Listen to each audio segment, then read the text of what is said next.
Good morning, Fantasmagorium. Oh, no, that's not how the tone goes. Good morning, Fantasmagorium. The program you are proud to present is Missions, Matches, and Masks. After the success of the Brian De Palma directed Mission Impossible movie, Tom Cruise returns to co-produce and co-star in the highest grossing movie of the year 2000. Directed by John Woo and co-starring Tandy Newton, Dougray Scott, Richard Roxburgh, Anthony Hopkins, and Ving Rhames, this film would inspire the MTV Movie Awards parody, Kickin' Impossible. Your mission, should you choose to accept it, is to discuss Mission Impossible 2. Should any of your team be interrupted or drunk, the secretary will disavow the stream.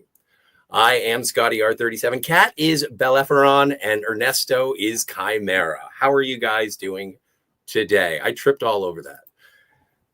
You're fine. Some of us Thanks, are here moving from one branch to the other. Yeah, apparently the audience is presenting the show today, according to the intro. Good. Doing well. I saw The Conversation last night in theaters at Tower, which was pretty interesting. The Gene Hackman? Yes. Wow. Wasn't as much like watching paint dry as when I had to watch it in college 14 years ago.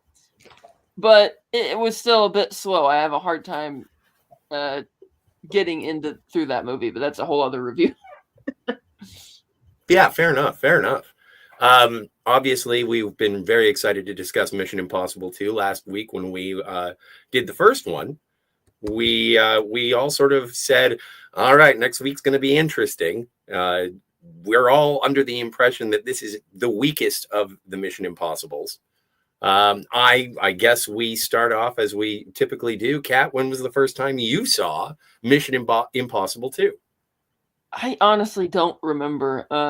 It was probably on TV, or maybe we rented it on video. I remember there was a lot of my earliest memories that there's a lot of slow motion. I thought the Australian setting was cool, but I thought as a little kid I thought the plot was confusing. But then watching it again, it's like, oh, okay, I get it now. But it still, as a movie, just doesn't have that electric intensity that Mission Impossible really demands. Agreed. Ernesto, do you remember where you were? Where were you when you saw Mission Impossible 2? Just kind of like the same with the first movie. I found it on VHS. Blockbuster was still a thing. And I watched it. And while I agree that it is considered the weakest, I do feel that it is the most stylish of all of them. It has its own identity, because the other ones from Mission Impossible 3 and forward have a very, one note kind of look and feel to them with the tones and all that stuff. But this one really stands out in a good way and also in a bad way. Absolutely. And it is, as we talked about last week, if the first one was dripping with 90s, this one is dripping with 2000. It is updated. This was what? So this had to be 4 years after. Yes. Right? Yes, to the year 2000. So, yeah. And so there was a cultural shift towards the turn of the millennium. Y2K was a thing. And so there is a feeling, there's definitely an of its time. I'm starting to see what you mean, Kat. While the nostalgia was there for the first Mission Impossible 2, I think today's the first time I've seen it all the way through. Oh, wow. I know. Because there were parts that I was like, I don't remember this at all. I feel like I watched it, and once you leave Spain, I just sort of fell asleep. So... now that we're talking about it, I seem to remember the biggest conversation around the time this movie came out was people debating Tom Cruise's hair. Yeah. And whether or not they liked it or not. And that seemed to be the biggest point of contention coming out of the movie, as well as a lot of people's opinion that as much as they love John Woo for what he does, that he wasn't necessarily the right fit for this franchise. And I tend to agree with that. Because, John Woo, he's got to have flying doves. He's got to have excessive slow motion, over-romanticized things.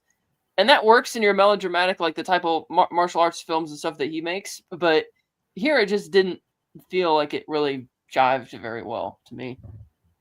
No, and I get that as well. I did want to say hello to Jedi Master 2022, Lost in Space and Classic Sci-Fi. It's good to see you. I think you already left. Oh, maybe you're back. But it is good to see you, and thanks for being here. Let us know what you think of Mission Impossible 2. I should start doing polls. Oh, do we have that ability? I didn't know. Yeah, I got to learn how to do it. I'm not going to do it now. But I agree basically that with it's overdone in some areas, but when it's done the first time, it's okay. But when it's done by the fifth time, you're just like, okay, John, we get it. Yeah. Like I think that scene in when Tandy Newton arrives on the port to meet Sean Ambrose and she's walking towards him, that entire scene could have been sped up a bit more, especially when the camera cuts to her face and then his face and she's still walking, it's still slow motion, and with Hans Zimmer scoring in the background, it's just escalating into an embrace that never happens. It's ridiculous. Well, two things, but I do want to address what Kat said. Don't forget, this is the Vanilla Sky era Tom Cruise. This is after Eyes Wide Shut. So he was growing it out. He was midlifing a little bit. Like he was what, 40 something by this point? Who? Tom Cruise. Yeah, he was. Was he 40? Yeah, I guess he was probably around 40. And to what you're saying, Ernesto, absolutely. Like I was wondering if you put all of the, not even all of the slow motion, if you put like 60% of the slow motion shots into regular time, is this movie at least 10 minutes shorter? Yeah. And I also, oh, sorry, you were saying. Well, and because of all that slow motion, but when it comes to the introduction between Ambrose and Naya, I thought that was sort of referential to the first one, because remember they cut out a what do you call it, love triangle subplot between Claire and Jim and Ethan, and I feel like they wanted to inject more action and inject more of the love story, and so I did appreciate how unreasonable it was that Tom Cruise and Tandy Newton hooked up so quick. But also I understood why Tandy Newton was so afraid of Dougray Scott. Like that sequence kind of worked for me. Yeah, that whole attempt at romance with Ethan, just so cliche. And they stole the car chase scene from GoldenEye. Oh yeah. My God. It's just so... but it's so bad. It's like no, and they have the weird ethnic music and stuff, trying to make it seem so dramatic and stuff when she cries off the cliff. I'm like, what is this? I swear, it's funny. When I rewatched it on Monday evening, I was watching it on Paramount Plus, and there was a moment, and we'll probably get to it when we get further into the movie, when you get into the action scene at the lab. Mm-hmm. I thought Gladiator was playing in the background with the choir music. It's the same singer. By the way, I figured, wait, is Gladiator playing, or did I forget that this? For a moment, I forgot that Hans Zimmer was the composer, and then the Gladiator chick showed up. I'm just like, whoa, where am I all of a sudden? And I also agree with Kat. It had been such a while that I had seen this sequel that I never made the connection that they ripped off that car chase scene from GoldenEye. It was like, I think they probably shot in the same cliff area. Well, no, that was shot in Monte Carlo. This was shot in... It might as well have been in the same place at this point. I mean, they even had the same lighting and cinematography for that scene. Okay, is it just the transfer I watched, or did all those scenes in the beginning in Spain and everything with her and Ethan and Anthony Hopkins, everybody just looked super sunburned? Yes, they looked heavily sunburned. Red. I'm like, what is going on? And then when Anthony Hopkins showed up, I'm like, oh, hey, it's Mr. Red Dragon himself. Yeah, it's like it was really, really red. I'm like, is this a bad trans? Because it looks like the type of red you get from my contrast on a bootleg. Man. Oh no, I went. I did the Blu-ray. I can show you the set if you want, but like I did but I did the Blu-ray and everything seemed fine. I didn't notice anything with saturation or color or anything wrong with it. The only thing is like, I wish I were seeing this in 4K, but yeah, hang on one sec. Yeah. Also, to answer the question earlier, he is 37 years old when this movie came out.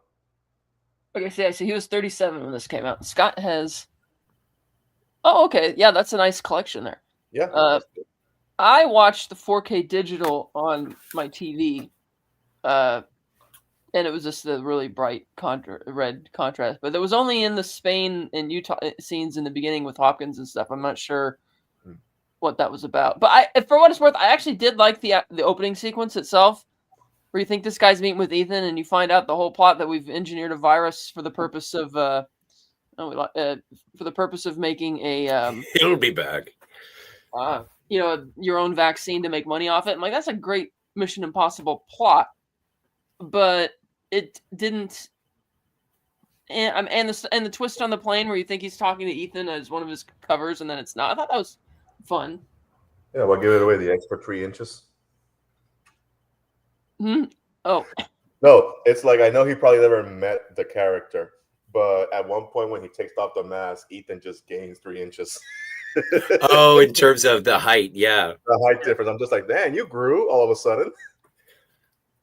Yeah. And it's funny how before this movie came out, he did Face Off, and I like how this movie has the most face mask rips that I've seen so far in the franchise. So I'm like, huh, okay. No, I looked it up. Apparently, this is the most face masks that we're going to get in the entire series, but it will maintain. I was always curious. I wasn't sure because it was you and Steve who named the show Missions, Matches, and Masks, and I was like, masks, really? And then watching the last 2 movies, I'm like, yeah, masks belongs. Yeah, that's me. I did all that. You're welcome. Oh, amen. Hey, great. But I do yeah, absolutely. I think that the digital masks that they do use are actually pretty good. I like how it goes back and forth, and it's a more overt. It didn't take them long in the series to go to the rogue evil agent. Yeah. Right. I'm glad it wasn't Ethan. This is actually notably the first film in the entire franchise where the team is not disavowed. They're just on a regular mission. And it's like, that's kind of surprising when you think about it, because there's going to be now 8 movies come May. So it was kind of nice that it wasn't him, but even though the bad guy was another IMF agent, which I don't know if that's just done to overcomplicate the plot to have it be an IMF agent instead of just, because it's like, okay, you were hired as Ethan Standing because they couldn't find him because he was on vacation somewhere. So they hired a guy to play a lookalike with a mask, and then he just suddenly gets this idea when he gets the mission that, hey, I'm just going to steal this for myself and become a supervillain, to do that. And I'm like, okay, I don't know. I didn't think that was necessarily a great setup for the character that, I'm in the IMF all these years, but I guess I'll just do this now. I think. Well, I did, but I liked it. I'm saying that it was early on in the series to say we had an evil IMF agent. I haven't seen a lot of the rest of the sequels after this. I've seen 3. I think I've seen the 4. first one we had evil IMF agent with Jim Phelps. That's true. And now we have an evil IMF agent. So no wonder they have a disavowed list. They get disavowed a lot. Yeah. So they need to pay their agents more. That's what Jim said in the first one. But I just thought it would have made more sense if you said that, because here's the thing. When Fort Detrick was shut down, that was our bioweapons division. They shut it down in 1969 in Maryland. Well, they kept working there, but instead of actively making weapons, they decided, well, let's anticipate what type of viruses do we think are going to take off. We'll try and create them in the lab and then create vaccines at the same time. So that way, when it shows up in the real world, we're already years ahead of it. I thought it would have made more sense if you had some scientist or something like that stealing something from there, going rogue or something like that, just to simplify it. Because again, it's like, here's an IMF agent who just randomly decides. And when Anthony Hopkins' character, when he asks Ethan about Ambrose, he's like, "What's your opinion?" And Ethan clearly doesn't like him, but he doesn't really. He's like, "Yeah, he likes to leave a lot of hats on the floor just because, Right. And I like that about Ethan, and I like how Ambrose does comment on it and say he's such a pussy. He doesn't want to. He's not going to kill a security guard. He's going to want to get in and out. He doesn't want anyone to be there. I don't have a problem with people knowing that I've been there, because they even say at the very beginning when the airplane had been crashed like I forget the character's name. So Anthony Hopkins says, it's like, according to the media and local governments and law enforcement, it just crashed and everybody crashed on board except for the pilot because we found him later, but no one knows about that part. And so there's all these like, okay, I guess. So you have the power to sway governments unless one of your agents gets caught. That's true. It's true. But they're like, and there's going to be a lot of these in terms of logical fallacies. I don't think that that's one of them. But there is a situation where there was a 3.5 hour cut of this from John Woo, and they said no dice. And that is what is supposedly part of the reason why there hasn't been, or that's why there are so many plot holes that you could drive motorcycles through. Right. Like also, I get, so it's like, because I get that Ambrose is more abrasive as an agent, but now he's going to steal this or whatever. And I like, sort of like when you have the scene when Brendan Gleeson's character, the CEO, is effortlessly kidnapped. It just kind of happens. And at first I'm like, okay, we know that the guy talking to him is in a mask because he died in the plane crash in the beginning. The scientist who made this, he gets the guy to admit that, I created it because I'm in the money business. I want to make money off of this. And it's like, you could have just had him be the villain in a way. You don't need the extra IMF disavowed agent trying to blackmail his way into it for the purpose of gaining stock options. Because the fact that and that's another weird thing, is that the CEO says, yes, I did it. I created it because I wanted to make a bunch of money on this. I'm going to create the virus, and now we have the antidote. And yet he's so upset with the things that Ambrose is doing in the climax. Like, what are you doing? You're crazy. You're killing. It's like, dude, you literally made a super virus that you wanted to unleash so you could profit on the vaccine. Why are you getting mad at him for? He's getting mad because he's losing the company. He's not losing the company, but he's freaking out, like specifically when Ambrose is shooting. Because it made sense when he was in charge, but now that Ambrose is going to be in charge, he's freaking out. I'm like, no, it was supposed to be me.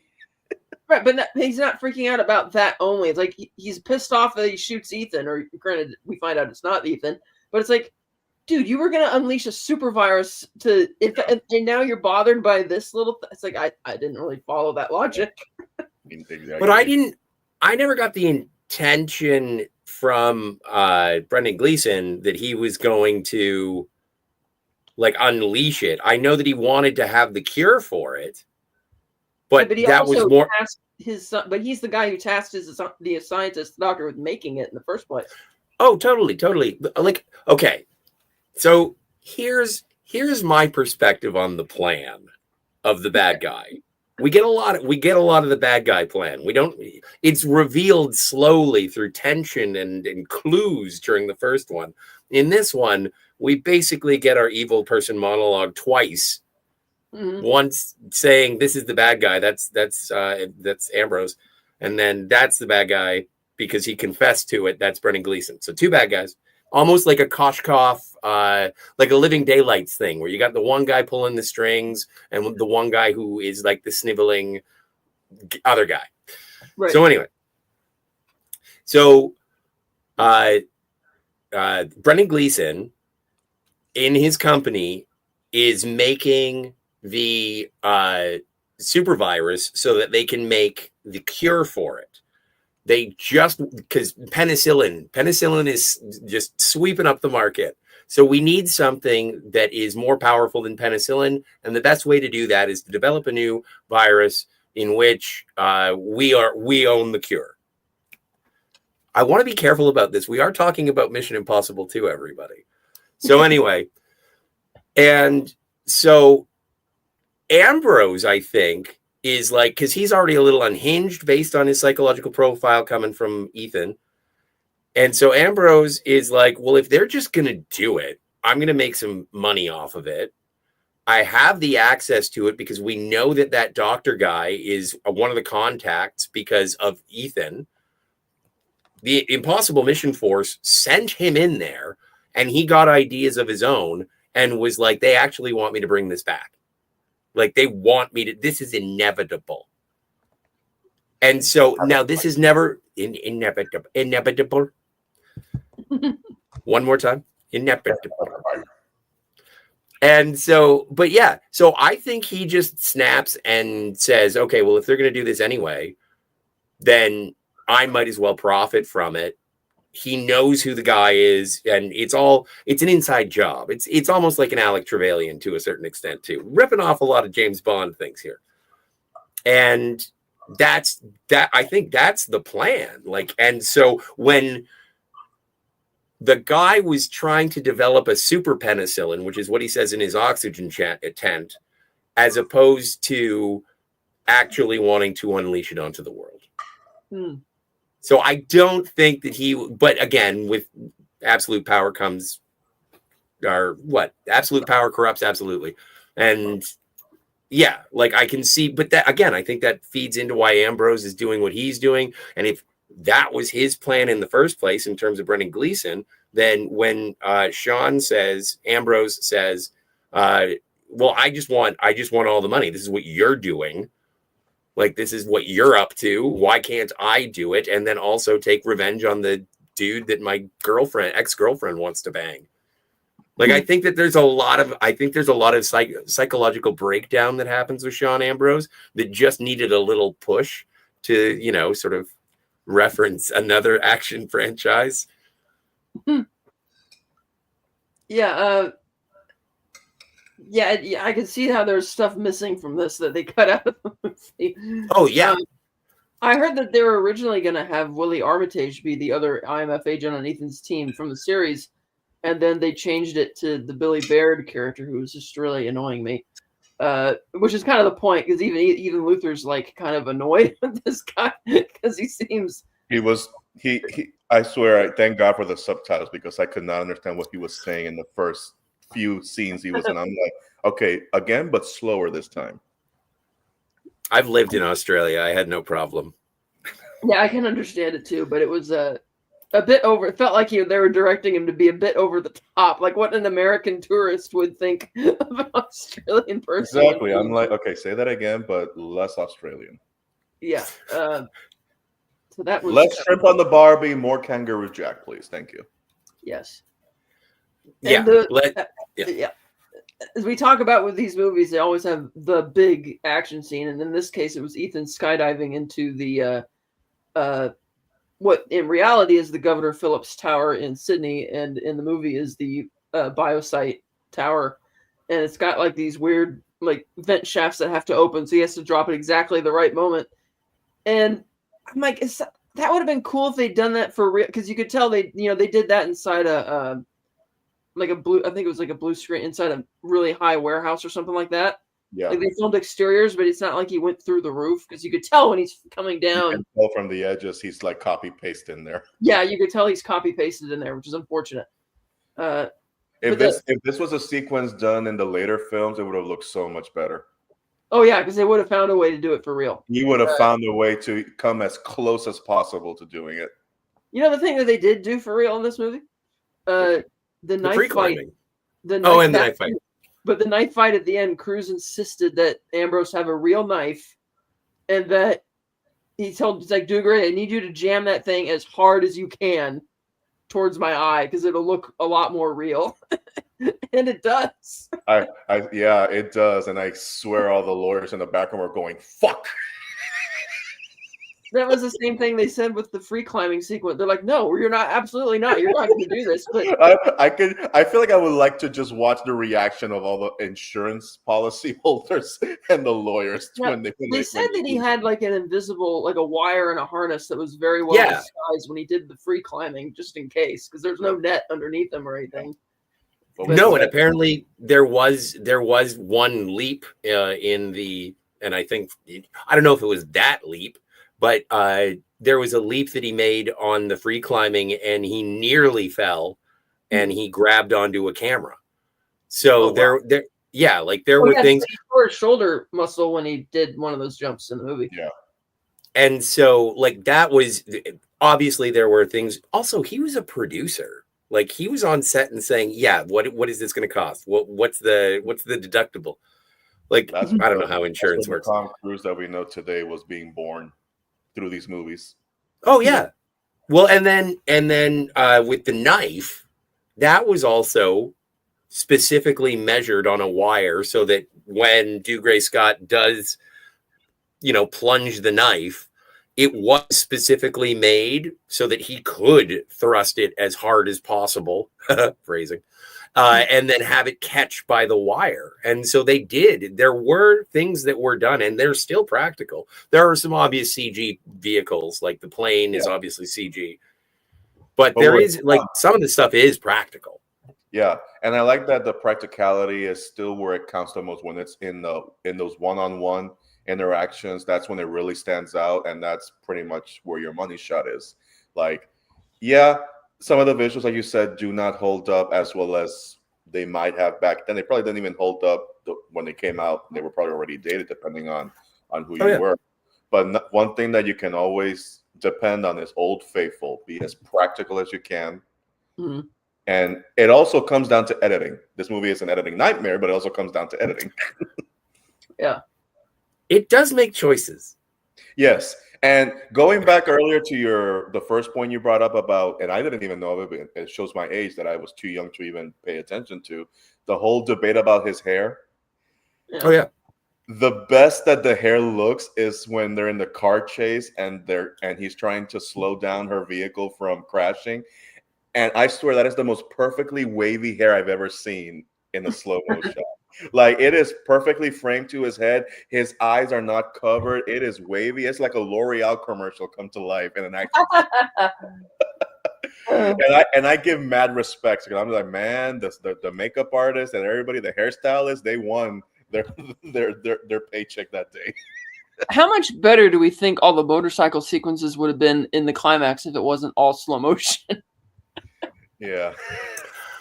I don't know. I don't know.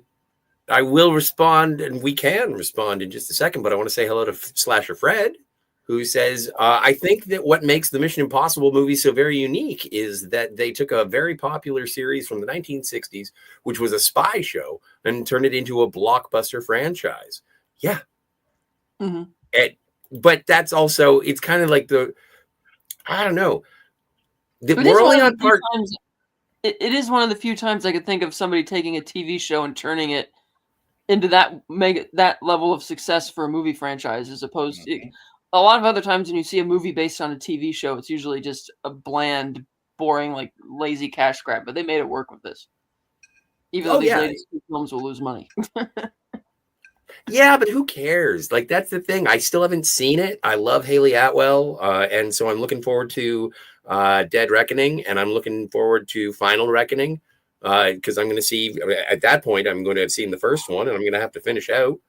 But I'm enticed, and I like the way that each one is an episode. Like Brian De Palma, John Woo. We're going to get to J.J. Abrams. We're going to get to Brad Bird, and then Chris McQuarrie is going to sail us into the sunset.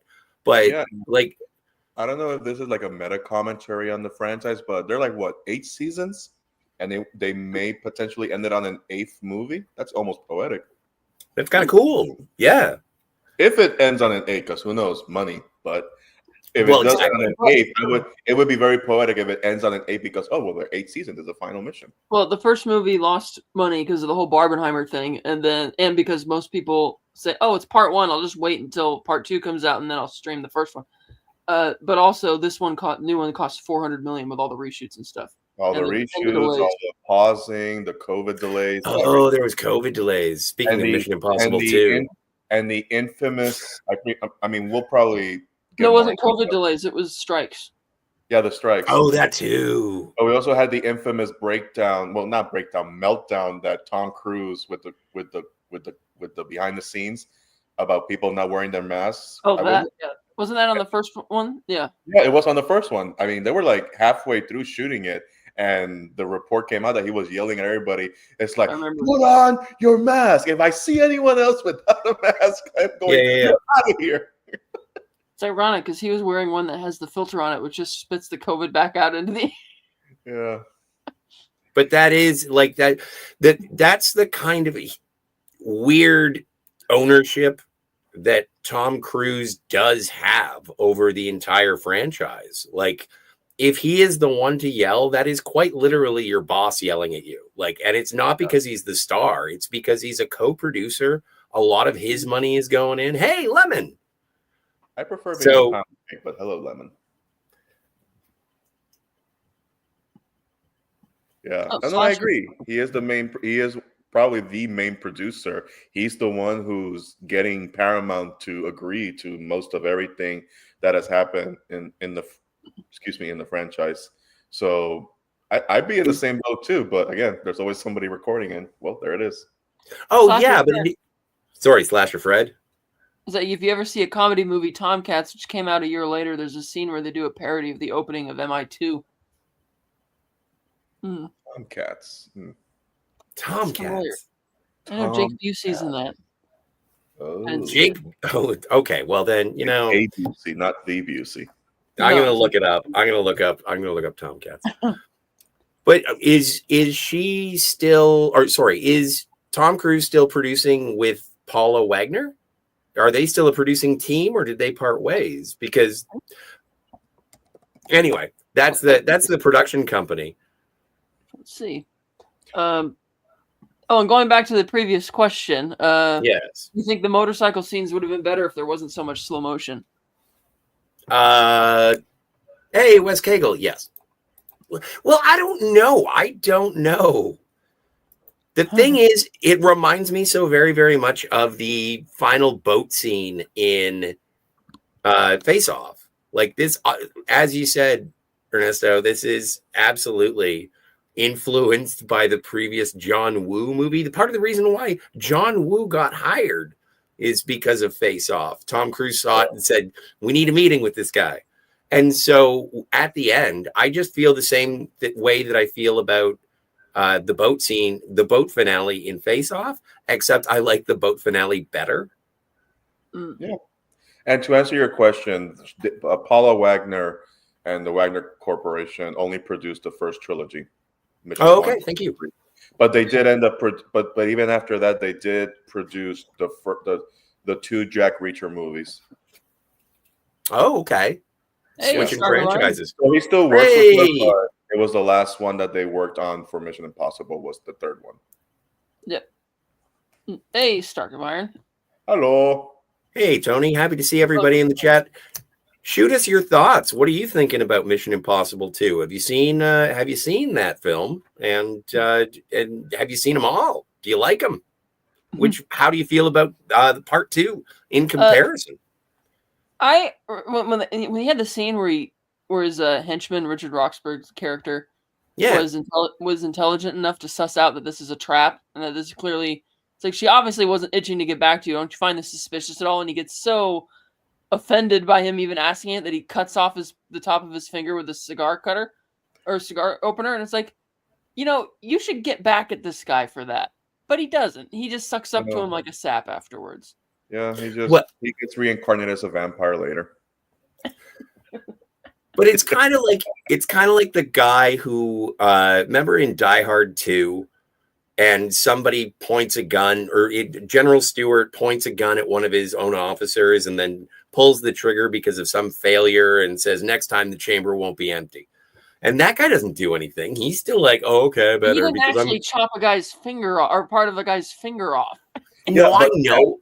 But Kat, you have to understand that was a long ass fingernail. It was a long ass fingernail. Who knows what was under that nail? He had to cut that. Was it. That was a coke nail. It was a blight on his organization. Oh, and my God, Richard Roxburgh's Australian accent. Ugh. He was being South African. Or South African, yeah, but it still was just a bit, that just felt heavy. I don't know why. I have no idea what accents anybody was going for in this movie. I just put them all in one box and just shook it. Oh, yeah. Well, and Slasher Fred brings up something interesting just about the production. We'll get back to the story stuff throughout. It's amazing how this movie came out the same year as another movie based on a very popular show, but from the 70s, Charlie's Angels. This is true. This is very true. Can I pivot here real quick? Yeah. Sure. I feel that Mission Impossible 2, when it came out, is like the perfect amalgamation of every action movie that came out that year. Like Charlie's Angels being one of them, Vertical Limit, you have Shaft, you have Shanghai Noon, you have Gone in 60 Seconds, you have Crouching Tiger, Hidden Dragon, you have China Strike Force, Battlefield Earth, The Art of War, and The Sixth Day. All of them have a little bit of each all into one. It came out in the perfect year where all of them have a little bit of similarities with each other. Yeah, it was kind of like the last onslaught of the old '90s action movies in a way, even though it was the year 2000.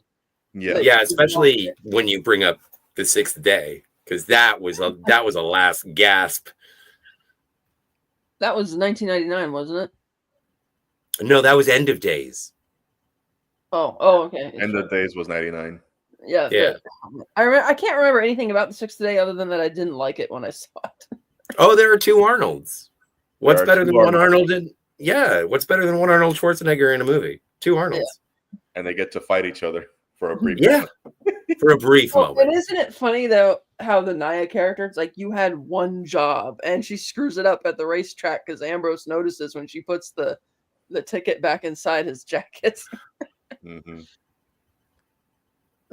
He's smart. See, but that's one of those things. That's one of those things when you criticize a character and you're like, "Are you that stupid?" And it's like, okay, let's see all the moving parts that were happening, and if you'd be able to do it. No, but the whole thing is that the reason they're like, "Oh, she's this master thief, and we'll clear her record if she helps us." And I mean, admittedly, this is where I feel there's missing scenes because it's like, really, the Impossible Mission Force can't find Ambrose or get to him any better than, oh, we need the ex-girlfriend to tell us where he is, and she's the only one that can get to him and find out what's going on. Like, you're hedging your bets a lot on the hope that this relationship still had something going for it for him to be that trusting and open with her with his evil plan. Well, I mean, she does have the out. She can really get close to him. Yeah, I just thought it was one of those. Yeah, again, a contrived element to try and have a romance angle in the movie. And I think that reveal that he knew that she put it in the wrong pocket would have worked if they didn't give it away early that he noticed that it happened. Like, take away the scene with the take away the scenes where his eyes kind of pause on the binoculars, and then let it happen, and then you cut to the scene at the office where he's like, "Yeah, can you go fetch the envelope? It should be in my," and then he says the wrong jacket, and when it comes out. Yeah, but because they did it a different way, I'm like, yeah, we get it. Get on with it. But I don't think it's a get on. Hey, Herc, what's going on, man? It's good to see you. I don't think it's a get on with it because I think that coupled with, and this is stylistic choices from Mr. Wu, is I think that it is one of those intensities of Ambrose's love that we're supposed to focus on and his possession of her. And it would have been better. You're right. It would have been better if he had said, because they double up. They say left breast pocket. And then if he says in the office, right breast pocket. And it's like, wait, that's wrong. And then we discover that he knows. That would have been cooler. But John Woo wanted to explicitly let everybody know that Ambrose got the dude tingles and was like, she's betrayed me. Or... like, I don't know what it was. Like, and I was like, okay, so why didn't he just, that's what I wanted. He had to cut off the guy's finger to prove how much he loved her. Well, that's when I wanted Roxburgh to get to his face and say, "Told you so." Nah. And now you're just being childish. Maybe chop his finger off with a cigar thing when he's not looking. Yeah. When he's not looking. I think it's. You really do have to suspend a little disbelief here because we're under the impression that in the time that she swiped the envelope and left to meet with Ethan and then come back, that he never did a double take to check in that period of time. Because if I'm holding something that's a sensitive piece of footage, I would be checking on that every few seconds just touch your breast pocket, make sure the envelope is still there. I'm surprised because that would have been like, you didn't think I was going to keep checking to see that it was there. You should have done a bag of sand thing like in Raiders of the Lost. Exactly, just replace it with like a little pouch of something, but no. Because I tap my breast pocket just to find my cell phone. Like I do that all the time, and it's my cell phone. Yeah, there are times where even I'm just constantly checking, are my keys still here? Yes, they still are, because you never know. You never know. And then all of a sudden you have to retrace yourself. I'm like, oh shit, where the fuck are my keys? I know that on another behind the scenes, and the house that he's in, that that Ambrose is hiding out at is not a real place. They built it at Ashton Park in Australia, right on the harbor to make it look really, really beautiful. But alas, it doesn't exist. No, it was all made out of like foam core or something. I don't know. It was but it was a very temporary, housing. But I did want to go back to what Slasher Fred was saying, just in terms of Charlie's Angels, because the production nightmare that was going on to the road to Mission Impossible was impeded greatly by the late great Stanley Kubrick. Because right before this, it was the tortuous production of Eyes Wide Shut, which pushed back this movie, which stopped Tandy Newton from being in Charlie's Angels. Other little tidbits. It wasn't supposed to be Anthony Hopkins. It was supposed to be Ian McKellen, who was going to play the IMF briefing guy. But he said no. And his agent was like, but why? And if it hadn't been for him saying no, he never would have been able to be in the Lord of the Rings trilogy or X-Men, which brings us to the big one. And I'm sure everybody knows, but if you haven't seen Mission Impossible 2 and you want to see Wolverine, or the Wolverine who would have been in action, check it out, because that's Dougray Scott. And if it weren't for Mission Impossible 2, the man that Ernesto is wearing as a mask would have been your Wolverine. And I can see it. He kind of has that same Hugh Jackman build, if you think about it. I think they made the right casting calls all around for all those movies. Oh, agreed. But I'm just saying, now that you bring it up, I didn't know that little tidbit. I'm like, yeah, I can see it. He's got that same build. Yeah. I think, he's got the same build. I think he could have buffed up, and I think he has the intensity. But I do appreciate more of the softness that Hugh Jackman brings. I don't know if I think that, obviously the man's an actor. Mission Impossible Part 42, suspension of disbelief. Yes. Yes. Star Trek 5, oh, so very tired. I like how you said that you like the softness that Hugh Jackman brings, and in the corner of my mind, I can already imagine Deadpool. So we're going, oh. Yes, so, Deadpool. It's funny because like I didn't even realize. It's not that the first half didn't seem slow, but I was surprised when I checked the clock. I'm like, wow, we're already an hour into this movie, because it didn't seem like much had happened, and and then you get to the big skyscraper shootout scene, which again, had they done it for real, would have been infinitely cooler. And then you have the little twist. Oh, is that what you were trying to do? Double guns. You're not jacking off two guys? Nope. Okay. You are. Hello, Daniel's Hot Topics. He loves Daniel's Hot Topics. Daniel, son. How are you, sir? It's good to see you. Slasher Fred says, I think this movie, I think that this movie is when the franchise goes into the action and adventure, and the first one felt like it was a Hitchcockian thriller. Yeah, that's true. The first one does feel like it's trying to be more of a suspense, actual spy, espionage type movie, which is fitting to what the series was. This one is doing the globe-trotting and trying to feel more cinematic, but not always working. Even though, again, the whole plot in terms of timely things, the idea that Big Pharma would create, or that somebody would want to take advantage of this is like, yeah, that's creating a virus and the vaccine to market. It's like, yeah, that'd be it's timely. It is today, especially. You have the one corporation that makes the really unhealthy food, and then you have the same corporation who makes your Pepto-Bismol. And Herc says in Mission Impossible Part 43, Tom Cruise literally jumps the shark. And then in Part 44, they cross over with the Meg. What, Daniel? He says he hasn't seen the rest, only 1 and 2. Are you kidding me? Dude, Daniel, we need to talk. You you are in for a treat, at least for Mission Impossible 3 and going forward. I'm in somewhat of the same boat. I've seen the first 4, and then after that, I'm missing 3 movies so far. So come on, we got some pleasantries ahead. So I'm gonna need you, Scott, to write down what happened in life that prevented you from watching them. Like, where were you? What was happening? Just to kind of like bridge the gap into why did you not see the following movies? Okay, I'm gonna guess before he answers that the reason he ends up missing out on Rogue Nation is because people were talking about how, hey, this is the same plot of Spectre, so it's like, now I'll wait to see the Bond version of it first, and then you just didn't get back around to watching it. Well, when you grow up and it's like, your Nintendo or Sega, at a certain point, I just lost interest in Mission Impossible stuff. It's not because I'm angry at it. I was just like, whatever. I'm sure he's going to win.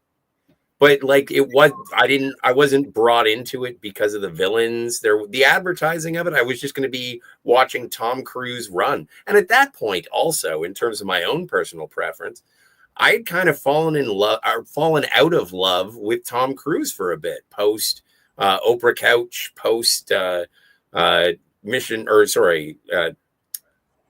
War of the Worlds, and for Lions for Lambs. Like, I just stopped caring for a while about Tom Cruise movies. I never saw Oblivion.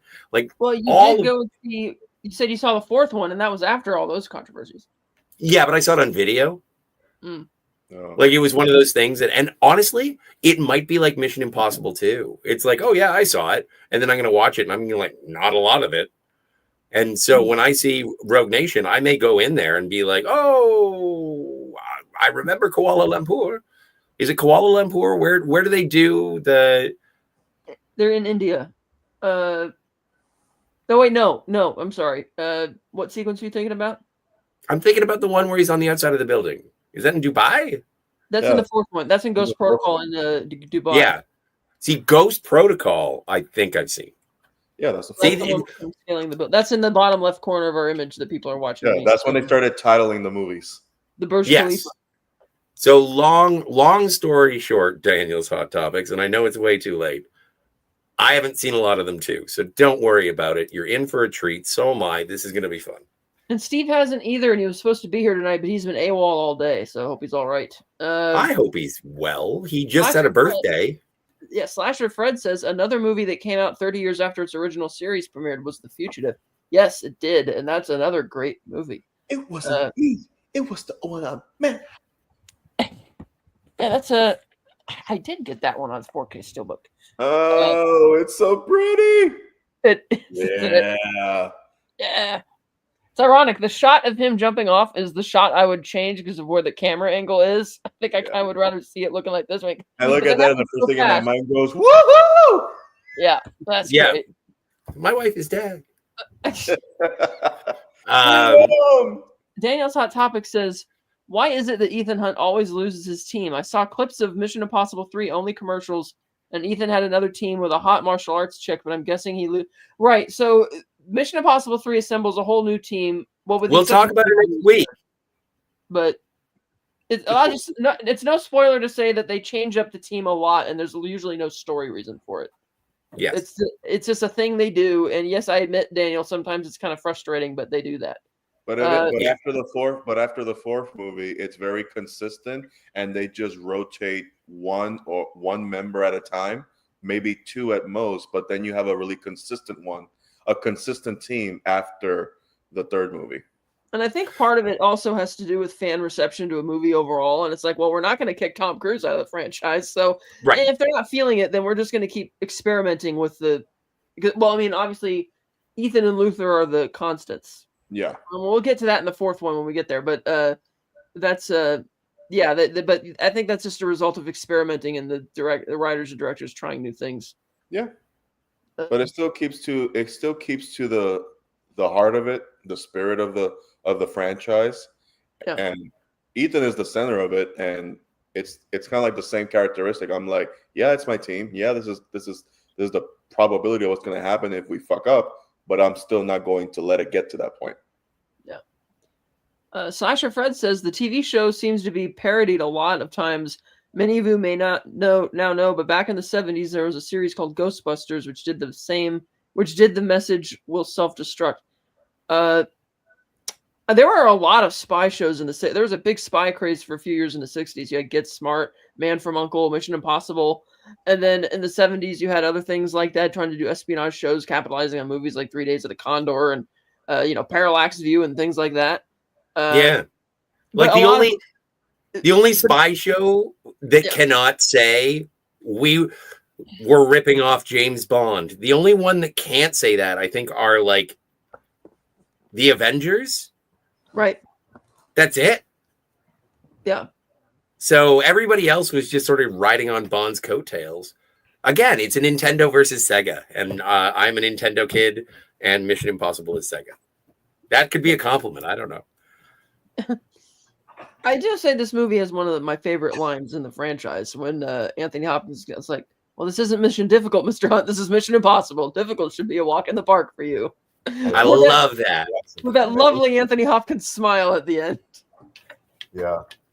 Also, now speaking, sorry. I'm sorry. Yeah, that makes sense why he's uncredited in the credits. He's listed as uncredited as the cameo for the commander. Yeah. But I remember that from the trailers. I thought that was awesome. I think I agree. That is my favorite in the movie. So, although you brought up a good one, Ernesto, women are like monkeys. They never leave one vine without grabbing onto the next. Yeah, and she found the better vine.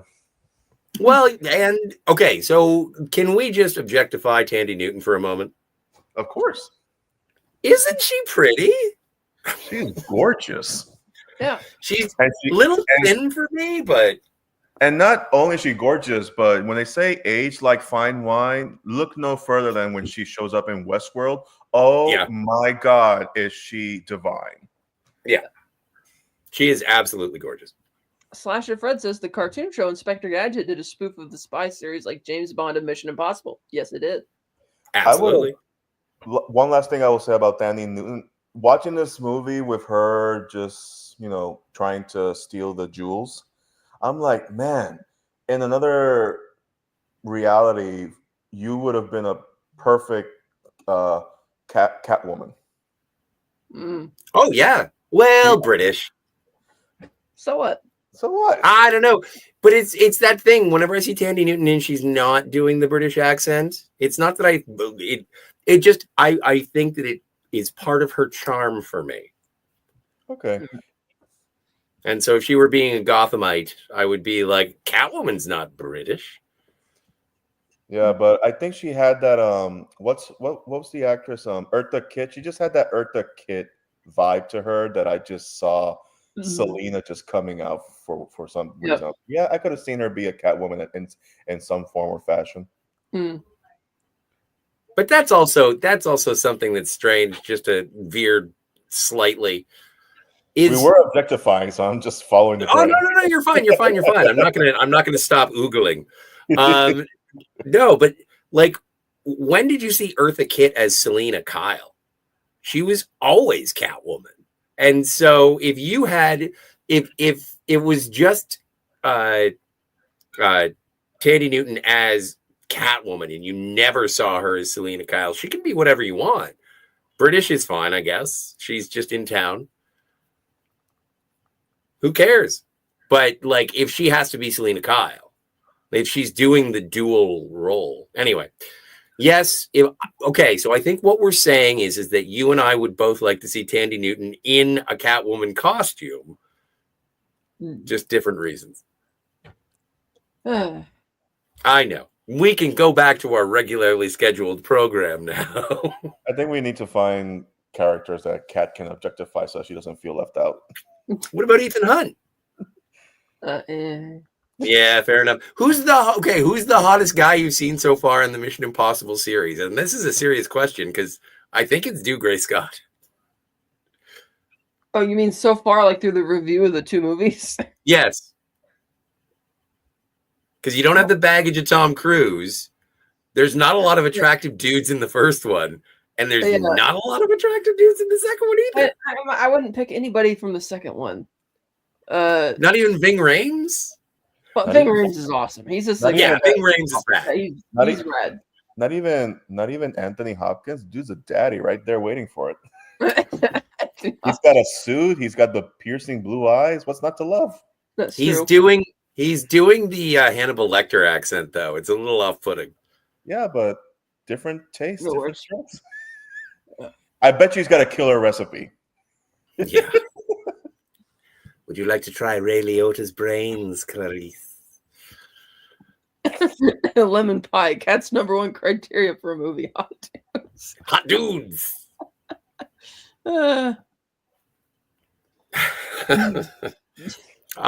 So, all right. What else do you got? I mean, there's not much else to say about this. I mean, well, just to bring it back down to the movie itself for a moment. Yeah. I really had despite everything, I really did enjoy the action scene at the lab in the tower, and the moment that Ambrose realizes that he did not kill Ethan Hunt but killed his henchman, and then you have that scene where he's running and he rips off the mask and the remix themed version of Mission Impossible kicks in. Then all of a sudden, I'm just like, all right, we're in it, let's go. And all of a sudden, the movie just kicks into high gear. That's when I really started to have fun all the way to the end. I'm like, all right, you know what? For all your faults, that was pretty badass. Yeah, and he takes off with it, and it's like at that point, it's like the threat is sort of gone because you have the separate thing where Luther's trying to save Naya from jumping off the cliff because Ethan's got a race to get to her. And at that point, it just becomes the villain trying to chase Tom Cruise because he just wants to kill him. But yeah, that was a great sequence. And I love how cold Ethan is when he's pretending to be Hugh Stamp, and he says, "Oh, he can't talk. I think I broke his jaw." And he says it with this sadistic grin on his face. And I'm like, "Yep, Ethan probably did break his jaw." He had to sell it, and he was selling it. Yeah, that was great. Well, it was nice to see when it did kick into gear and he did rip off the mask. It was nice to see Richard Roxburgh for a moment be a good guy. Just for a moment. Just for a moment. Because in every other movie I've ever seen him in, he's always been a bad guy. Yeah, and the vampire. Moulin Rouge. Wait, a good guy what? No, he's always been a bad guy. He's always been a bad guy. He was a bad guy in Moulin Rouge. He was a bad guy in this. Yeah. He was a bad guy in Van Helsing.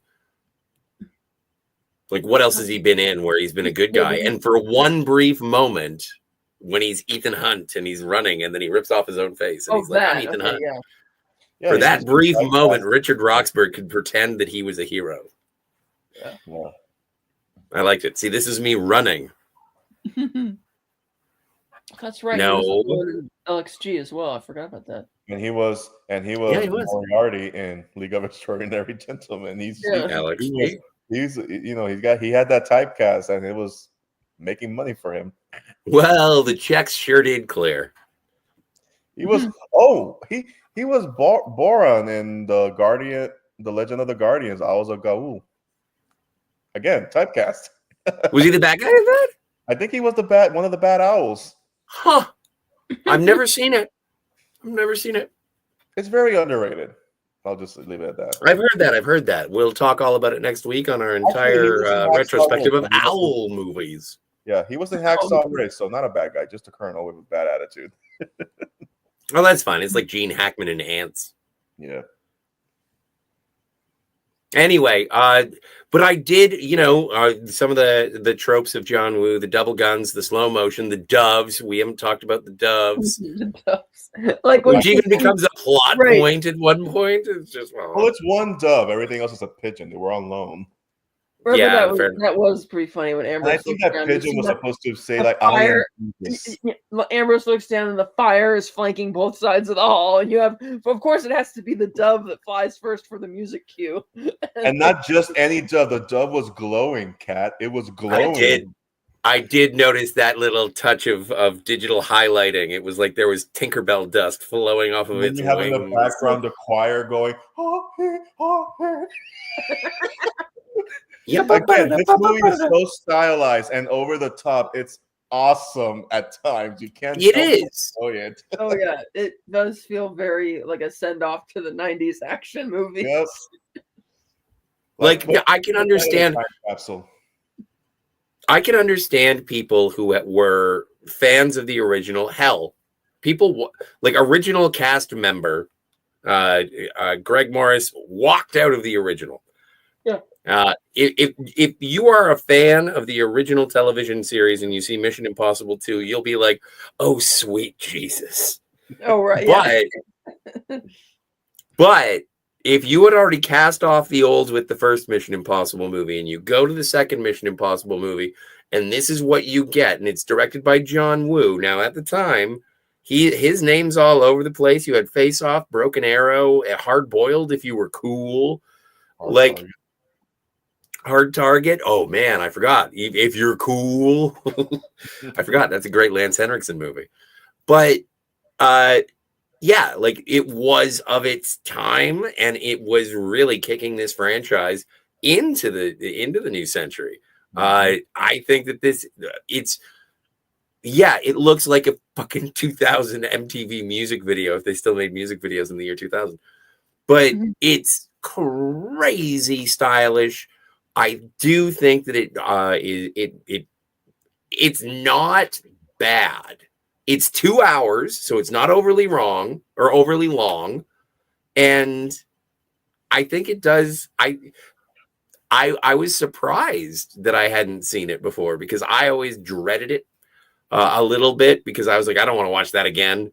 I remember being bored, and I watched it again, and I was like, I don't think I watched it the last time. So maybe that's just I liked it better this time. But yeah, I have. Yep. Yeah, I agree. It's like with everything that we've seen up until now, the year 2025, all in a span of 25 years, you're just like, man, that was a different era. But you're watching it with like a fresh perspective, and you can still retain that, yeah, this is probably not one of the better sequels. It is one of the weaker ones. But I'm like, watching it, like I said, I'm like, man, I am having fun with this, regardless of the faults. I am having fun with it. It's like visiting an old friend, catching up, and all of a sudden, hey, you're a fun guy. I don't know why I didn't tell you were a fun guy, but you are. No, I did have fun with it. Shall we do our scores? Shall we do our fuses? It's funny because before it was mentioned that the first one is more Hitchcockian and this is more action adventure. Well, this one also draws from a Hitchcock film, Notorious. Yeah. Very much the same type of idea or story, but wildly different executions. Let's see. Slasher Fred says, I don't know if you guys know this, but in the 80s, there was once Mission Impossible reboot with Peter Graves returning as Jim Phelps. Yes, there was. I think it lasted, a season? I kind of want to say that Greg Morris's son, Phil, was in the reboot. Because he was in Phil Morris was in Star Trek 3, so he would have been age appropriate for the 1988 reboot. And yeah, I do. I watched a couple of episodes of that, but again, at that point, it would have been round about the beginning of Star Trek: Next Generation, and so I was being a good student, going to school, watching Star Trek, and playing in the park. Yeah, I'm familiar with it, but I didn't see it. But yeah, fuses. What do you give it, Armando Reyes? Before I do, I wanted to also point out. Oh. Sorry, the TV turned on. Did someone knock over your drum set? Yeah, it sort of sounded like. No, that was the TV that, for whatever reason, turned on at just the moment I didn't need it to turn on. Sorry about that. I wanted to mention in the same year, Charlie's Angel comes out, and it has an airplane scene where I think LL Cool J was in this opening scene, but underneath it's supposed to be Drew Barrymore. Yes. Yeah, so I'm like, oh, again, it's like somebody was talking with somebody at a dinner in Hollywood, and the scripts kind of like melded. Well, but it's before the internet, and it's before the widespread communication of everybody talking about their favorite pop culture references.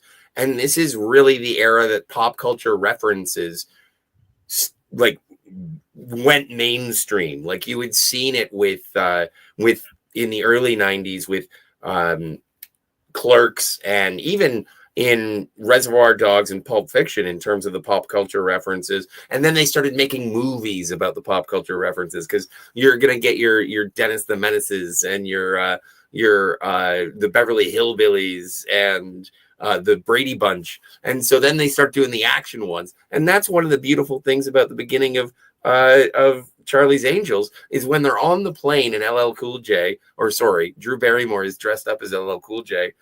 They're watching TJ Hooker, the movie, as the in-flight movie.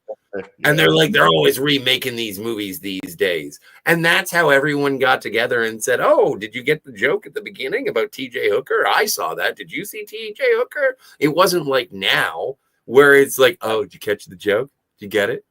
Did you get it? So I would give this movie, watching it again with fresh eyes, I would give it a 6 out of 10 matches, right? Fuses. Matches. I would give it 6 out of 10 fuses. Sure. How about Kat? you? Oh, me? What do you give it first, actually? All right. 6. I'm going to agree. I'm I'll going with give it 6. 6. I'll go with 6. I can't believe it. I'll conjure the devil, why don't we? You know what's funny, Kat? You gave the first Mission Impossible movie a 6.5. So you're saying that this movie is 0.5 less than Mission Impossible 1? Yes. All right. If you say so. DJ Play Nice. We all came here to rock. Oh, I'm happy host. God. Sandra Fritz' Batman and Robin had appearance by the late rapper Coolio. And also, the late rapper Coolio was in that Daredevil movie director's cut with Ben Affleck. I don't think LL Cool J was awesome in Batman and Robin. I mean, I remember Coolio in Batman and Robin. I don't remember LL Cool J. LL Cool J was really good in The Hard Way, starring James Woods and Michael J. Fox. It was his first movie role. He contributed Mama Said Knock You Out to the soundtrack. There you go. That's my LL Cool J trivia for the evening. According to Google, LL Cool J's connection to Batman and Robin is, quote, primarily through his friendship and co-creation of a dance show with Chris O'Donnell, who played Robin in 1995 Batman Forever. Okay. Then hey, sweet. I just didn't see him there. Oh, he all wasn't. right. He was the only connection. Well, that's fine. I wanted to ask you, Scott. Yes, please. Do you have any quotes for me to do my trailer voice with? Oh, I do have well, it's not a quote. It's you don't have to say the first part. I just have to go step away for a moment. But we thought, because we had an idea with Steve being unavailable. It's like when Ethan Hunt goes on vacation. It's like, I didn't tell you where I was because I didn't want you to know where I was. I thought that, and Kat has sort of capitalized on a sale of sorts. So I wanted to, I guess I'm going to have to come up with a title on the fly. And we're just going to call this the Kat. What do I call it? Cat's Classics. Yeah, I was going to say, okay, Cats, but these aren't your class. Don't you have to say something? The Cats Criterion Classics? Yeah, but they're still classics. Cats Classics. Or just call it. No, I know, but are they Criterions though? They are, but they're still classics. Do you want to do the Triple C? Cats Criterion. Well, Cats Classics rolls off the tongue a lot faster. Fine, say that, Ernesto. I have to go to the bathroom. For his trailer voice. Then yeah, you can say all three.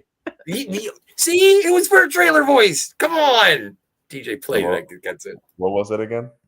Cats Criterion Classics. Cats Criterion Classics. Yes. Ladies and gentlemen, welcome to Cats Criterion Classics. Hello, Watcher X. Wait. Needs Yep. 2 more C's to really jam out the alien illustration. Oh, here's something funny, interesting. Slasher Fred says Mission Impossible was the second remake of a very classic TV series that Brian De Palma directed. He previously in the 80s had directed the movie The Untouchables. That's right. That was a TV. That was a show as well. Yes, Fred. All right. So my classics. Let's see. What have I got here? Oh my God! The first. Let me see if I can do this properly. Let's see. Oh no, that's the wrong. Let's try that. No. Wrong. No. Negatory. There we go. Yay! I had to drag and drop.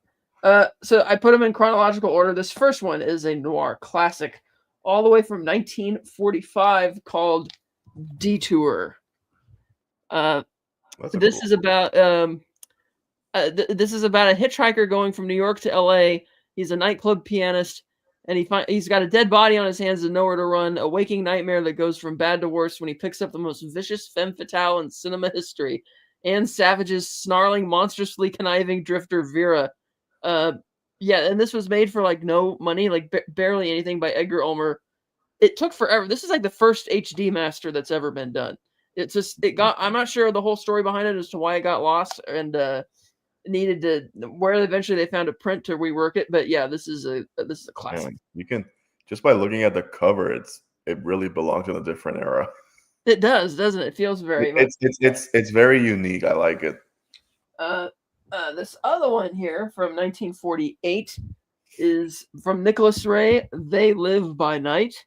This is a classic noir about this guy who works in a criminal organization. He falls in love with this girl, decides he wants to get out of the business, but they think he's too valuable and don't want to let him go, so he has to try and go on the run to get away from them. It's like, oh, we can't have you, nobody can type thing. Watch out where you go, for they live by night. Yes, that's great. Again, this is also a really classic noir type poster. And I am enjoying these covers. I like them. They are. They always do these great designs on it. They're very minimalist, and I appreciate it. Let's see. That's right. So this is great. This is a story. Rafifi, also a black and white French film. Never heard of this one, I must admit. This is a great one. So this is filmed in Paris, and it's a twisting, turning tale of 4 ex-cons who hatch one last glorious robbery in the City of Light. It's the ultimate heist movie, a melange of suspense, brutality, and dark humor that was an international hit, yet earned the Best Director prize at the Cannes Festival, and proven wildly influential on the decades of heist thrillers that have come in its wake, like Reservoir Dogs and Dog Dash. It's so much stuff that this movie has inspired. This has probably been on my wish list for Criterion for the longest, and I finally got around to getting it. But that's a great Blu-ray. This is from 1955. Another great cover. It is, isn't it? The way the link sent for that diamond. You know what that cover reminds me? That cover reminds me of the opening sequence to Casino Royale. Like how all the characters look like Carter, yeah, it looks just exactly like that. I like it. This next one is from Spain from 1963. This is called The Executioner. It is a that reminds me of Holy Terror, and not in a good way. It is a macabre, black, humorous story, scathing indictment of capital punishment. All a total critique of the Franco era values and just skewering all of that. And so it's about an undertaker who marries an executioner's daughter and reluctantly takes over her father's job so the family can keep their government allotted apartment.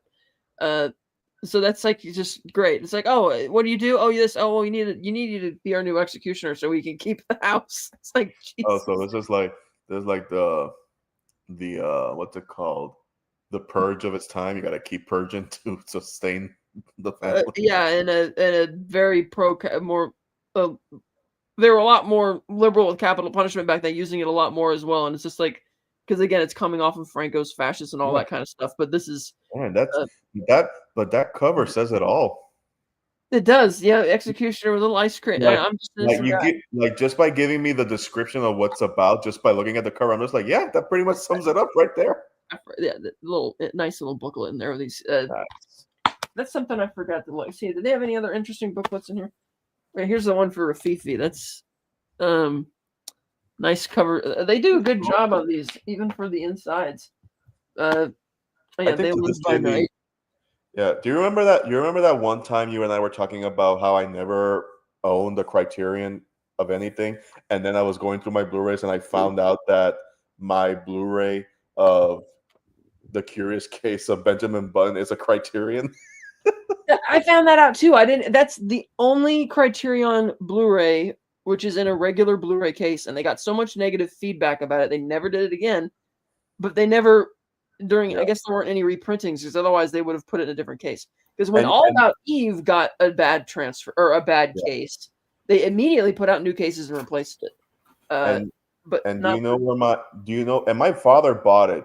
Would you like to guess where he bought it from? From a store franchise that doesn't exist anymore. Tower Records. No, Borders. Borders. Okay. Oh yeah. Borders was all about coffee and books, and they did sell movies for a time, and I believe that's where he bought it before they started shutting down slowly until it went away for good. And I remember they always had like a set price for all their movies, $19.95. Yeah. For me, they were always more expensive, which is I'm not surprised they went out. This next one is a documentary by D.A. Pennebaker. Bob Dylan, Don't Look Back.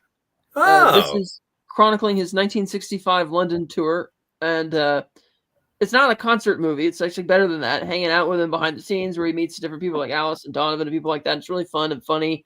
It's like, yeah, you can go see Chalamet do an imitation, or you could just watch the real thing. And Pennebaker, of course, the same guy who did the Monterey Pop Festival, which is a brilliant documentary. And he did this in '65, and it's pretty good. Nice. Did you? This is a unique case as well. Oh, my stars. We are graced by the lovely Cherie. Oh, Cherie. Hello. My Cherie amor. Oh. Let's see. This next one is a wild Hong Kong. That's bad. You know what? And I just want to, because I always go for Sherry Baby, but your Stevie Wonder was really good. You know why? Because you got sold. My dad has that as a ringtone for my stepmom. Yes, it is. DJ Play Nice. I agree 100%. The definitive Dylan doc. Absolutely. Did you? So you saw the Chalamet movie, and he's good in it.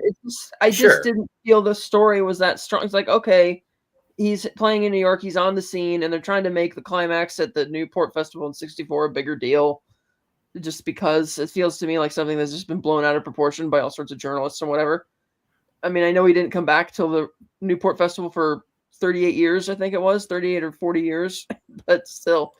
But it's one of those things that I have a conversation with Joanne from Cinema Gulp about, is she liked, and this isn't a slight, but she liked Bohemian Rhapsody. And my argument was, why wouldn't you just go and see the actual Queen, footage instead of being engrossed in the dramatization? But that argument falls apart because I did like Rocket Man.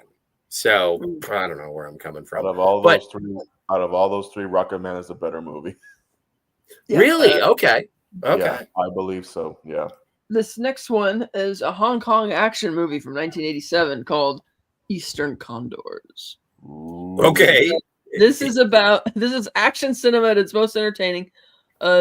Drawing inspiration from films like The Dirty Dozen, it follows a ragtag band of Asian American prisoners dropped into Vietnam on a secret suicide mission to prevent a cache of weapons from falling into the hands of the Viet Cong, who are more than ready for a fight. Propelled by a dynamic ensemble cast that includes the ever-charismatic Yuan Bao as a black market trader and a superhuman Yuan Hua as a giggling martial arts monster, this rip-roaring spectacle offers a non-stop barrage of turbocharged set pieces that defy death, logic, and gravity itself.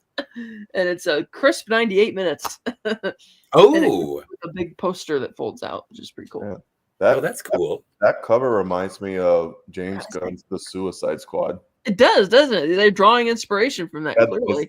It's got that comic book cover vibe to it. It does. It's for sure. Yeah, the way everything blasting out the sides is total Suicide Squad. Because it's basically the same plot. But I'm just saying, it's just like all of a sudden my brain's like, wait, doesn't that look like? Yeah, it does. Have you seen it before? Me? No. Oh, I had not. No, I got that highly recommended from a friend, and I saw it. It was great. It's okay. All right. I can't wait. Going into You should punch in your Letterboxd account into the chat. I should. I'll probably do that when I'm done here. Great. Next is from going into the 4K ones I got now. They're combo packs. Oh. This is a noir classic from 1945, Mildred Pierce. Heard of it, never seen it. Yes, this is, of course, about the mother hell-bent on freeing her children from the stigma of economic hardship. So this was Joanne Crawford's breakout film, and it was she first plays an unflappable waitress and eventually is the well-heeled owner of a successful restaurant chain. The ingratitude of her materialistic firstborn daughter becomes a venomous serpent's tooth, setting in motion an endless cycle of desperate overture and heartless recriminations. Yes. Recast. It's funny because it was based on a psychological novel, but they redid it as a murder mystery for the movie, and it actually works really well. So highly recommended. This is one of the best if you haven't actually seen it. No, I have not. I should write. Wow, really? Yeah, you got to check that out. Thank you. So that's a great one. And then this movie is The Wages of Fear. This would be famously, or maybe not so famously, remade by William Friedkin as Sorcerer in 1977. But this version, this is the original from 1953 by what's his name? Henry Georges Clouzot, a famous French filmmaker. This is one of the movies that Christopher Nolan showed his team before they made Dunkirk. And they got so mad at him because of the ending of this movie. They're like, why'd you show us this movie?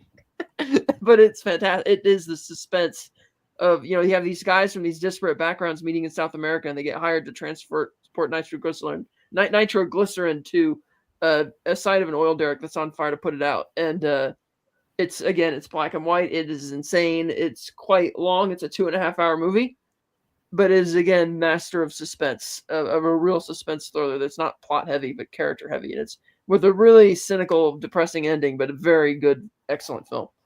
French with English subtitles? Yeah, French, Spanish, English, Italian, and German with English subtitles, because all the characters. Oh, that makes it even more interesting. I like that a lot. Wait, the next one kicked off. Okay, trivia time. This is the first movie, the first slasher movie, the first modern horror, if you will, taking horror out of gothic castles and putting it into, the real world psychopath type realm. Can anybody guess what it is? Psycho? Dial M for Murder? No. Well, Dial M for Murder is really slasher. Okay, go. Tell us already. Peter Lorre was a rapist in M. I know that one. Dumb. I know that one. A British film, 1960, in 4K. This preceded Psycho, got out a few months earlier. But this is by Michael Powell, and it's about obsession and voyeurism and violence. Armed with his killer camera, photographer and filmmaker Mark Lewis unleashes the trauma of his childhood by murdering women and recording their deaths until he falls for his downstairs neighbor and finds himself struggling against his dark compulsions. Received with revulsion upon its release, only to be reclaimed as a masterpiece, the endlessly analyzed, still shocking Peeping Tom dares viewers to confront their own relationship to violence on screen, with a bunch of bonus features. And again, I can't believe they did a 4K transfer of this, but look at that picture. That is just great. Who was in it? So I didn't recognize the cast because from when I saw the movie, I don't think I've seen him in much else either. But it's got Carl Bohm as the lead guy, Moira Shearer, Anna Massey, Maxine Audley, but directed by Michael Powell. So this is a very, I guess, a classic film. Kickstarted led into things like Psycho and eventually Black Christmas, Texas Chainsaw, all that kind of thing. This next one is a twofer from Hong Kong. Did you just wait? Did you just put Psycho and Black Christmas in the same category? No, in terms of being modern set type horror movies. Okay. All right. They're not apples to apples, but they're in the same basket. Oh, here's something. DJ Play Night says, I've watched Peeping Tom at least 6 times. Can't say exactly why, but it's intriguing. It is intriguing, isn't it? It says something about you, DJ. This next one is good taste. A movie and its sequel released the same year, The Heroic Trio and the Executioners. Double Great feature. cast right there. Michelle Yeoh, Maggie Chung, and Anita Pan. Say no more. Oh yes, it's done by action choreography by Ching Sung Tung. These both released in the same year, 1993. It follows a new kind of Justice League, a team of blade-throwing, shotgun-toting, kung fu fighting heroines who join forces to battle evildoers in the dystopian Norwich city, blending dazzling martial arts to mayhem with exhilarating blasts of comic book lunacy. These beloved superhero movies reimagine the genre. Yeah, the thing. These beloved superhero movies reimagine the genre through the giddy genius of the Hong Kong film industry at its height. So yes, these are two superhero movies from 1993 out of Hong Kong, Heroic Trio and The Executioners. You know what? And it's funny because when you say that it's like a double feature with Michelle Yeoh, I don't care for Michelle Yeoh. I'm not mad at her. She just doesn't do anything for me. But when you read that description, I'm like, all right, I'll let the Michelle Yeoh slide. Well, Maggie Chung's got to do something for you, though, right? Fantasmagorium episode. I'm sorry. Maggie Chung's got to do. Oh, you know what? I can't draw an image of Maggie Chung currently. Oh, okay, yeah, because she was, in the movie. I'll look her up and I'll be like, oh, Maggie Chung, yes, I will objectify her now. And of course, last but not least, in the 4K Blu-ray Criterion sale, Coen Brothers classic, one of my all-time favorite films, No Country for Old Men. Oh man! Yes, transfer supervised by Roger Deakins. The first half of the transfer looks like they put, you could tell there's additional color grading, which kind of bugged me a little bit. But they improved the black levels a lot. Good bonus features. They got a new 40-minute interview with the Coen brothers, another interview with Roger Deakins, and so that's kind of fun. All of the previous documentaries from the original Blu-ray and DVD release. But yeah, first time you think the movie that wins Best Picture in 2007 would have gotten a 4K release by the studio itself, but no, Criterion had to step up and do it. Audio commentary? No, but it. Yeah, it doesn't have that. That's fine. That's fine. But yeah, it's like I'm just curious about audio commentaries. I love it. Awesome. So the other disc is inside my player right now, but it's the head and tail of the coin. Oh, nice. And the other one's the tail for the quarter that's in my player right now because I was watching the bonus features, and it even says the year under 1958, which is the year from the coin. It's like it's been traveling 22 years to get here, and now it's here, and you have to say cuds or tails. You have to say call it. Yeah, but I feel bad for the person who's never seen No Country for Old Men, and they buy the Criterion Collection 4K of it, and then they take it and they're like, I just can't believe it. This looks great for 1958. Oh, and God. It's like, okay, come on. And then the ones you didn't see while you were gone, Scott, were Detour, noir classic from 1945. Sure. I'm writing that They down. Live by Night, another noir classic from 1948 by Nicholas Ray. Yes. Fifi, a heist classic, inspired all sorts of things like Reservoir Dogs, Ocean's 11, and all this type of stuff. Who's in Rafifi? So Rafifi has a rather large cast, made by Jules Desson. Stars Jean Servet, Carl Moner, Robert Manuel, based on the novel by Auguste blah, blah, blah. But yeah, it's a lot of French actors. Oh, okay. I don't really know all of them. But that was another one you didn't see. And then The Executioners, which is a scathing indictment of capital punishment in Spain about a guy who's an undertaker who marries an executioner's daughter and has to take her father's job in order to keep the house. Become the new executioner. That sounds pretty cool. It is. It's like a dark comedy, but it's very good. But there we go. Well, that is, it's so like I was on Cinema Gulps last night, and I wanted to show off my new physical media acquisition, and it was the special extended edition of Supergirl. So I feel like you just showed me an oil painting set with a palette and fine brushes, and I last night I got to show off people my box of crayons, but it's but that's the thing is that, like, I wrote down most of those. In fact, if you don't want to write them down, you can come back and watch the rerun. Put it in the. But yeah, like I am so fascinated to hear about these flicks, like just to be able to expand my own horizons and find out classic noir for sure. That's my jam. Yeah, So I'm gonna post my letterbox link in the chat if anybody wants to look at it. well, and not just for those films, but also Kat has watched a lot. I got a lot of lists. Yeah, and I got She's got a lot of lists. So yeah, just look at my list, my Criterion list, and I some of them are private lists because I'm still working on, but I got a lot. So that's, or I mean, a lot of different lists. You could parse through that in my reviews and stuff. yeah, she just saw the Day the Earth Blew Up, and it's on Letterboxd. She gave it a 5 out of 5. No, I'm kidding. I gave that a 3 out of 5. I know.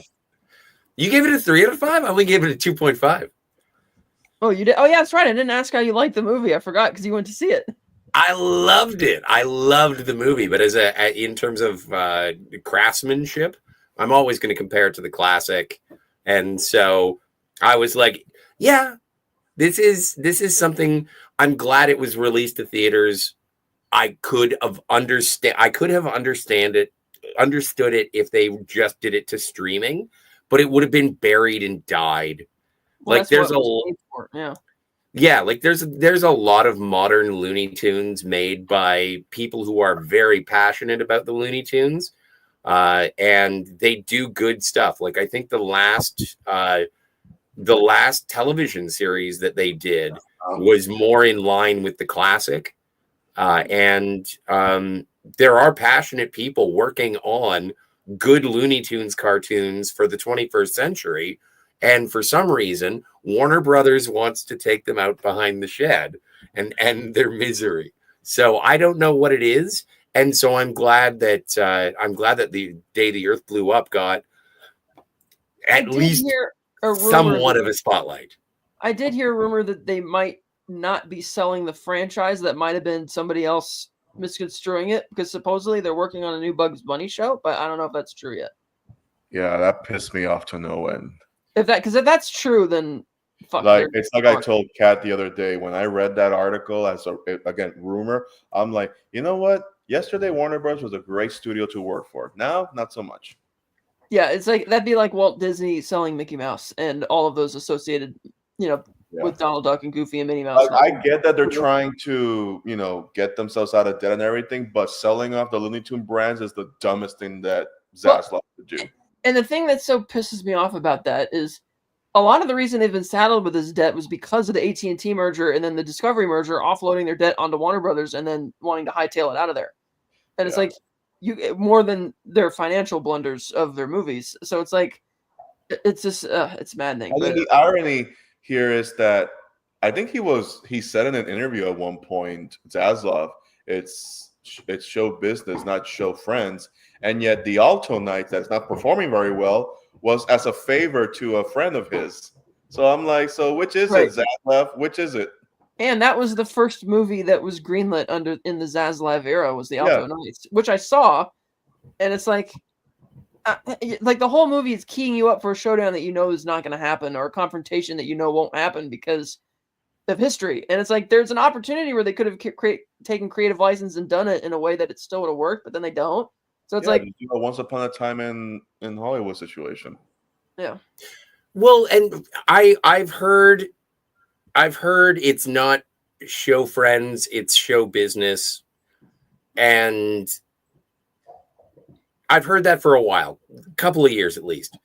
And the thing that really drives me mad about that is everyone wants Star Wars, Star Trek, Doctor Who, Warner Brothers, Looney Tunes, like all of these, Little Mermaid, Snow White, like all of these things.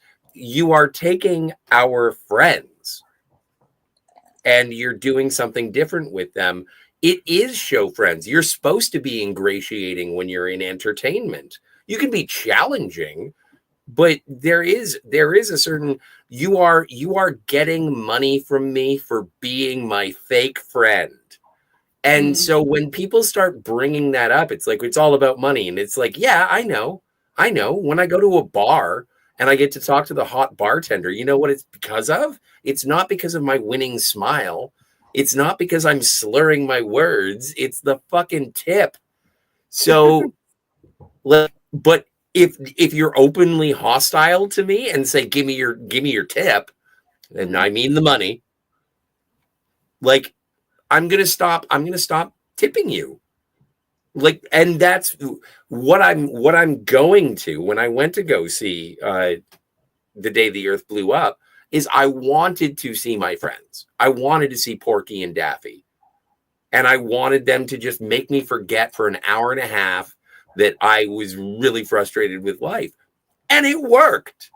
And I was like, if we could have some people who have a passion for this property in the same way as the people who made this, or according to Will Forte, had the same passion for Coyote versus Acme, like, that is show friends. Yeah. You'll get my money if you'll be my pretend friend. And that's where this whole it's show friends, or it's show business, not show friends. It's like, well, show me a carnival barker who looks at you and says, fuck yourself. Yeah, but you're looking at it beyond what the term is, basically. It's like you can't. Yeah, I am. Because I want to undermine the argument, sir. Okay. One thing especially when it's coming from Zaslav. Like, what are we talking about? I got to deal with fucking. What's his name? What's that guy's name? The sidekick from Return of the Jedi who sits next to Jabba. What's his name? Salacious Crumb. Yeah, exactly. I get to say fuck you to Salacious Crumb. One thing I want them to bring back, if it ever happens, which at this point we don't know, if Warner Brothers ever goes back to, well, not that they did it, not that they stopped, but if they were to ramp up doing their animation division for feature films, I want them to bring back Bugs Bunny in front of the Warner Brothers logo like they used to. Right.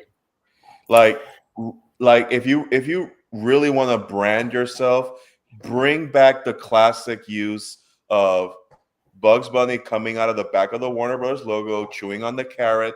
Here's this Joe in the tuxedo. Yes, please bring that back. And at the end of the end credits of all their movies, have Porky Pig bursting through the thing. That's all, folks. Yeah. Did you stay to the end?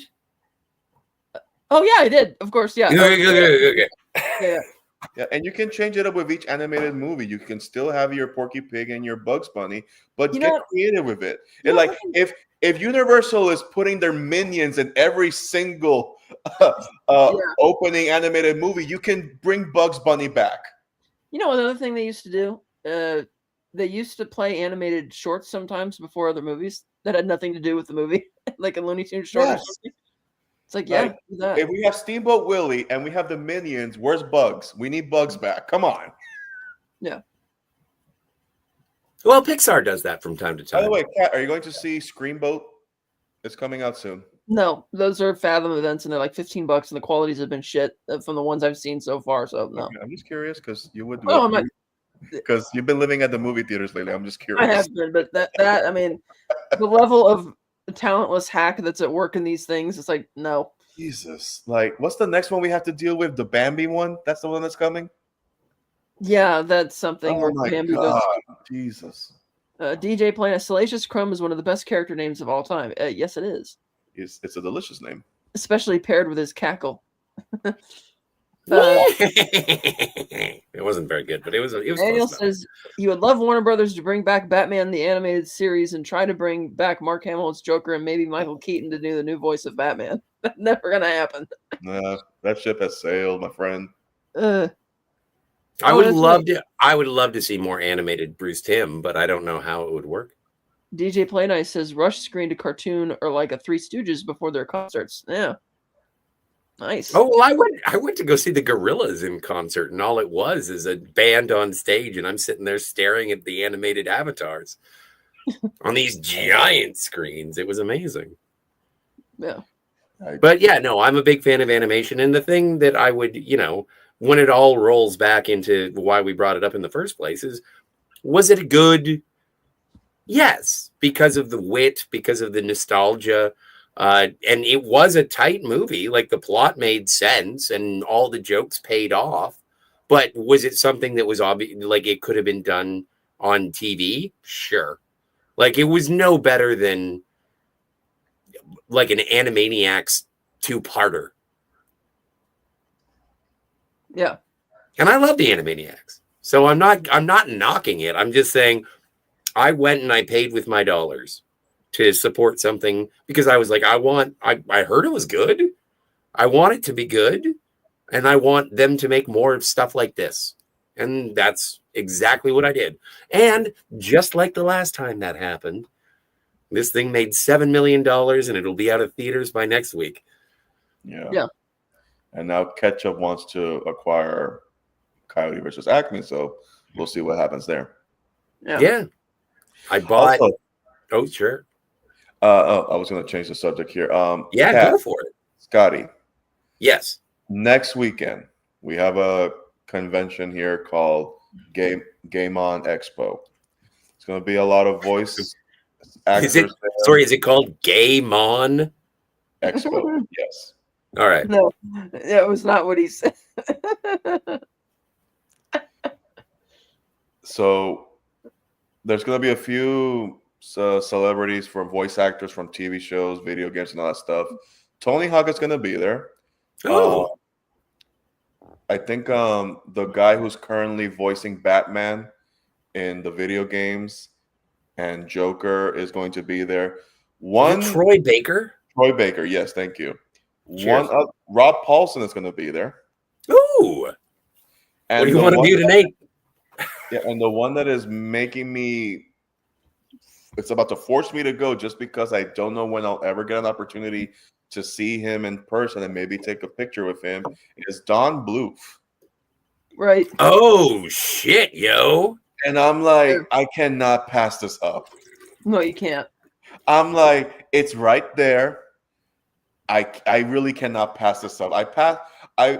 Sean Schemmel, the voice of Goku from Dragon Ball Z, I passed him up 3 times, and then out of nowhere, by accident last year, he came to the same convention. I went there, and thank God I saw the promo, because I would have been like, oh my God, it's Goku. I gotta go. And now Don Bluth, I'm like, I can't pass this up. Yeah. So we have a question in the chat from DJ Play Nice. Can you do this in your epic trailer voice, please, Ernesto? Okay. Game on or game on? Yeah. Game on. There we go. So it's game on. Daniel wants to know if they will talk about Metroid Prime 4. Good question. Game on Expo? Oh, wow. I can't say for sure, but I have seen of the coming guests some mention of voice actors. I think we have a request from Lemon Pie. His name is Robert Paulson. Yes. Yes, but does he have cerebral palsy? Gee, Brain, what do you want to do tonight? The same thing we do every night, Pinky. No. It's Narf. It's not Snarf. Snarf? Narf. Didn't I say that? No? Okay. I don't know. His name is Robert Paulson. His name is Robert Paulson, and he said no pickles. All right, so it seems like we're done with Mission Impossible 2. We've seen the flashcards. Thank you so much for the convention update. And a puppy picture. That's how we get viewers. Doggos at the end credits. You look a bit frazzled. Because she's been biting my hair the whole time. That's why. Oh, we know it's from Fight Club Lemon Pie. We know that. Yeah, totally. And yeah. Puppy. No. Cute puppies as well. All right. You look like Rick Moranis from Honey, I Shrunk the Kids, so we're gonna let you go. Is that a calculator watch? Yeah. So yeah, this is fantastic. I'm really glad that we got to talk about this. And next week we're gonna be checking out Mission Impossible 3, the only J.J. Abrams movie that people like. That's not true, but it's funny to say. And And but yeah, I want to say thank you so much to everybody in the chat today. Thank you, Jedi Master 2022's Lost in Space and Classic Sci-Fi. Slasher Fred, thank you so much. He's got the beast, says Lemon. Slasher Fred, thank you so much for contributing to the conversation. Appreciate it so much. Wes Cagle, thank you for being here. Tony Stark of Iron, thank you for being here. I saw that you were doing one heck of a stream earlier. Everyone should go check out Stark of Iron. Lemon, I will say as many times as I want because it is my privilege. Herc 130, thank you for sticking around, Flyboy. Appreciate your presence. It's always good to see you. If I say it's always good to see everybody, doesn't that kind of like diminish the value of it? Hey, it's the Richard. Hey, the Richard is here. Aloha, guys. Aloha. DJ Play Nice, thank you so much. Rock. Yeah. Delightful. Watcher X, thank you for being here. I was stepped away, but Watcher X, nice to see you over at Jill's channel as well. The lovely Cherie, thank you so much. The lovely Cherie, I know she's on the X, but she is a wonderful fan and a wonderful supporter. Daniel's Hot Topics, of course. I would be remiss if I did not mention you. If we are ever in the same time zone, a high five on me, probably a PBR as well. The Richard, thank you for what? Daniel's Hot Topic says, say this in an epic voice. Tune in next week, folks. Same bat time, same bat channel. Tune in next week, folks. Same bat time, same bat channel. You sound like Gene Hackman in Young Frankenstein. No, I'm kidding. Yes, great to see you too, Richard. It's been busy lately. We've been busy talking about Mission Impossible 2. Missed you, fool. Yeah. But I do not pity you, even though we are all fools. That would have been a great sign off. But what do we? You do? I do. 3, 2, 1.